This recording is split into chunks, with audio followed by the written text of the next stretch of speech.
Y'all want some content?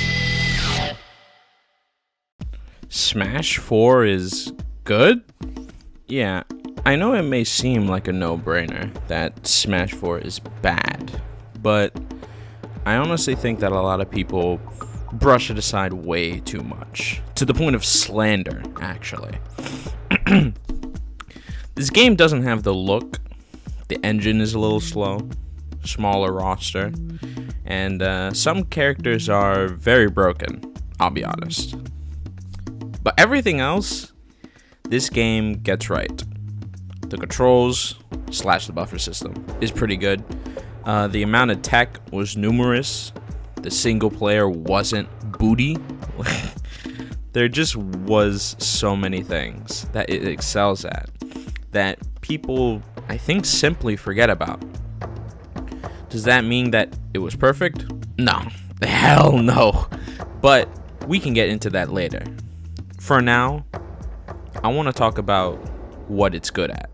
Alright then! Fucking war! Well! So, the controls. Smash Ultimate may feel a lot faster and a lot more fluent to play, but the controls, they're simply like ass. It's like having the newest and brightest Mustang, only to have your axles not work. It accelerates like a dream, but you'll eventually crash into your local orphanage. Like, why is it so bad? Well, you can blame two things. Number one, the frames of delay.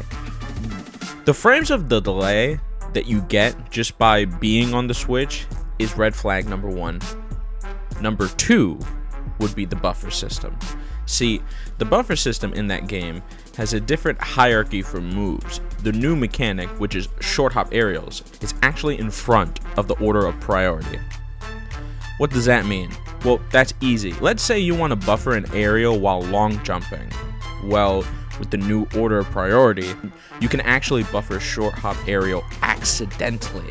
So you have to be way more precise than you ever have to be in any Smash game. That's for Brawl, that's for 64, that's for any other Smash game.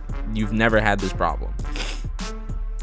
This is bad since certain characters like Greninja, Marth, Sheik have percentage dependent combos that if you mess up the drift, even by a little bit, is not true anymore. Which is probably why you don't see many of these characters in competitive play when you're at Smash Ultimate. Like, you only hear about it sometimes. And the reason why is because you're punished for doing things that you could do in every other Smash game just fine, but you can't in this game for some reason.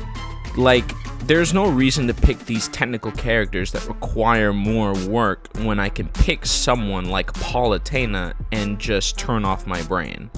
Like, why would I pick Mario? Why would I pick Greninja? Why would I pick these guys that need to time your drift efficiently in order to get the same amount of effort than I were to pick Wolf or Palutena with like stray back airs and neutrals?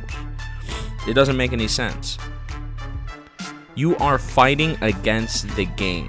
Bread and butter combos that used to be easy to accomplish are now just inconsistent now. So Mario killing at the top of the blast zone just doesn't really exist in Ultimate anymore. It's like you'll see it once in maybe a blue moon, and even then they might just whiff it. Please let me disable short hop aerials. Literally, if you get rid of this entire fact, maybe the controls wouldn't be so ass. 2. The tech. We messed up. Back to the lab again. Not again. Back to the lab again. Although Smash 4 isn't as fluent for fighting in the air, the tech for ground movement was second to none. Playing footsies was the name of the game for Smash 4. And the amount of mechanics you get to use was vast. So let's name them and just go over them one by one. Perfect pivots, run through, no body blocks, committal run-ins. First, let's talk about perfect pivots. You couldn't really dash dance in this game, like really effectively. So pretty much the main thing that you would want to go for in this thing was perfect pivots, and perfect pivots was something like a dash dance, but you can basically change side to side very so often, and you know, use tilts in order to try to catch people off guard. So not only could you really just try to bait people, and even if you whiff, you would essentially still be doing well. And the mind games that you could simply do from this mechanic was second to none, especially since you had really no way in order to just, let's say, jump at people with your safest aerials like Smash Ultimate does. Turning on a dime to bait an opponent that was too jumpy was eye-opening. And this sort of thing was in every single like top tier sort of tournament that you ever play. It wasn't a sort of mechanic that is just ignored like some of Smash Ultimate moves are. Like, you can look at beefy Smash dudes, and like some of these mechanics are pretty cool, but like most of them aren't used to a top tier competitive play like Smash 4's was. Run through.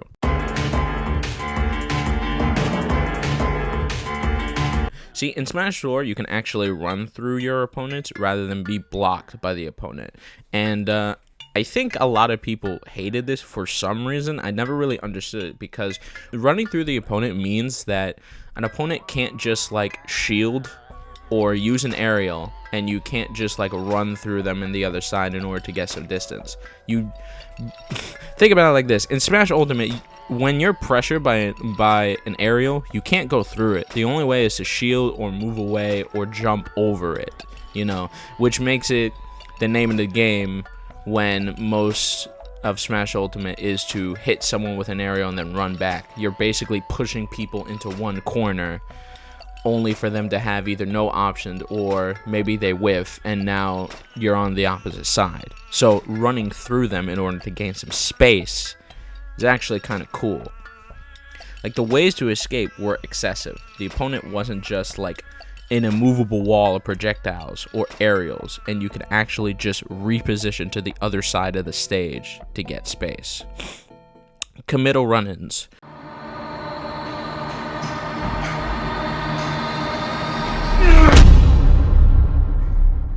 Committal run-ins. The shield in Smash 4 was really, really strong. So strong that you could shield, someone hit you with even their safest aerials, and you could immediately grab them. Now, this was kind of a meme in the community, where people usually just shield, grab, and then use an up air into a combo. But the thing is that although it might seem annoying to some people, that actually made it so that you didn't have to turn your brain off when you had to like move into an opponent. Because if all you're doing is just hitting people with your safest aerial and then you're just gonna run away, then it's like there's not really a lot of good interactive play. But meanwhile, in Smash 4, you could bait it, you know? You can essentially make it seem like you're gonna do an aerial. The person shields, you fast fall, or you hit them in the other side and essentially grab them. So it's like, it's that sort of grounded play that really makes it really good in this game. All of these things added up together made grounded neutral the name of the game for Smash 4. Everything made the game kind of feel like the most 2D fighter of them all. Like, it really feels my turn, your turn when it comes to this game, especially with the excess amount of grounded movement. So although it's a little slow of pace, Smash 4, when it came to tech like this, actually made the game very, very interesting. It's the top of the players when I walk in on the other spot. JV3. Most of the single player in Smash 4 was just straight up better, in my opinion. Spirit mode was lackluster and more annoying than creative. It honestly felt like a creative tool for the developers for AI. It does not feel real. It does not feel actually nice. The only somewhat redeemable quality of the idea was the boss gauntlet. in Smash Ultimate, which still has problems. I even talked about it in my other video about platform fighter bosses, and it's just bad. Like in Brawl, the bosses kind of just do the same attacks over and over again, and you can just hit them with back air 3 times. It's boring. It's really boring. Like there's no like sort of shielding that you gotta go through. I mean, it's a little more interesting in this game, considering that you have to like maybe hit Dracula's head or go to the other side of Ganondorf in order to hit his tail. I mean, that's cool, I guess, but again, it's very boring. In 3DS, their mode and other modes were actually fun and not too boring to play. You had many enemies that had either special properties to counter, like a shield, like a ghost with a shield that you basically have to like go behind them and use back air on, or you could grab the shield. That's pretty nice. Or you can't hit them unless it's with like an elemental attack, like a Ghastly. Like you essentially needed to change your mindset when it comes to certain characters, rather than like in Brawl or in Smash Ultimate where you just hit someone with anything and then it just works. It required a hell of a lot more, I guess, brain power in order to actually, you know, beat these guys. It took something. It took something else. Some good plays, you know?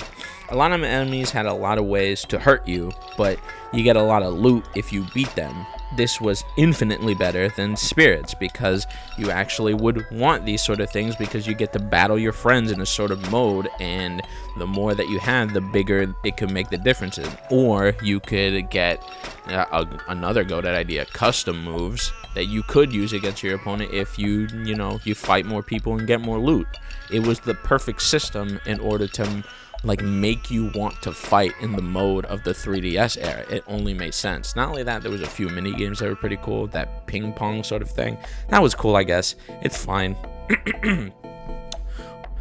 Yeah, this one's infinitely better than Spirits, and Spirits just felt like so lazy and like with a little amount of spice. And again, the only good thing about it was maybe the boss battles, and even then it was pretty bad.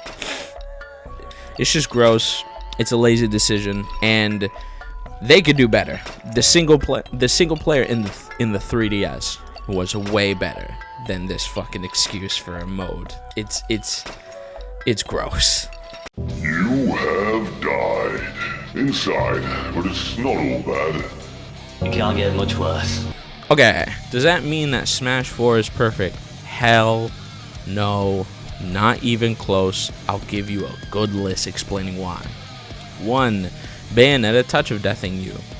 Bayonetta basically FTKing you with one move and making some top players feel like they were better than they actually are was ass, especially since one of the most infamous tournaments that we've ever had for Smash was Smash 4 with the Bayonetta Ditto, and the dickheads were just standing there because they had their feelings in a tizzy because they knew they picked characters that weren't fun to play.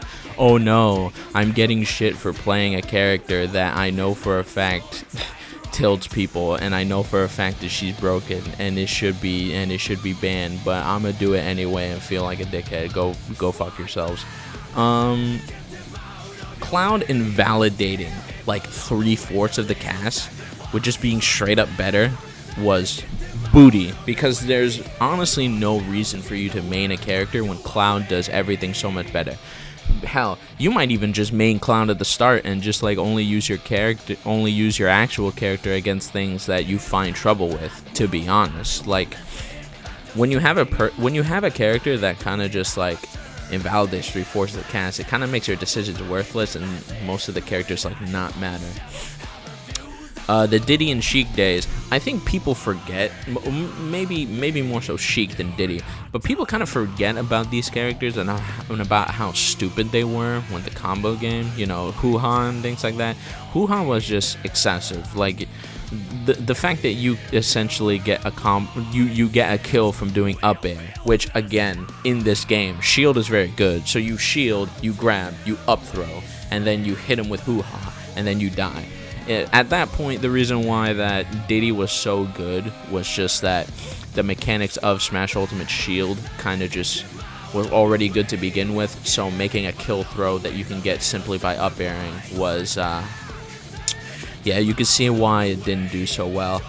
Sheik was also very impressive in that game. I remember certainly a few tournaments where, like, even though she had trouble killing, most of the time there was a certain mechanic that we'll talk about later that made it so it didn't really matter. So, oh yeah, actually we can talk about it right now. Rage, it was way too good. It was way too good for what it was, because essentially if you're in the lead, you get to do more knockback and more damage, and it incentivizes you in order to, like, get the first kill, be defensive as possible, and then just completely blow out the opponent, which is bad because you could kill at 30. It's very toned down in Smash Ultimate, but in this game, even weak sauce characters that, like, did not have a lot of good knockback, like Sheik before she was nerfed, could really, really, really abuse it, which is why she was kind of nerfed to begin with. I don't think people remember this, but the last patch made Donkey Kong and Bowser just so boring and broken. Like, these characters were doing nothing, and you would think that that's fine, but the thing is that when they improved them, they made them essentially just grapplers to the utmost degree. Like, you reverse grab, you grab them because the extended range of it, for some reason, you up throw, and then you hit them with up air like Ding Dong, or you essentially get like a free 30% combo because of it. Yeah, and to show how broken this was, Nairo literally never used Bowser, like, at all in this game, and at the end of his life, he literally just kept using this character. There were so many people that just sprung up and just became King Kong and Bowser mains just because of the fact that this broken system was there, and it was never changed. This isn't really a bad one, but, like, custom tournaments being canceled because badly designed. It was badly designed. You couldn't do it. You couldn't vouch for it. You don't want to spend hours and hours in order to get every single custom move. So, yeah, that shit died.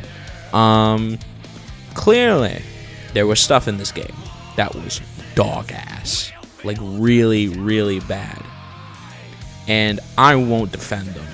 Like, I do not think that Smash 4 was perfect in any way, shape, or form, and I believe that this game was some shit sometimes. I just don't like the fact that a person would say that Ultimate is automatically better just because of the graphics and more characters. It's shitting on the actual good aspects of Smash 4 that are just completely ignored.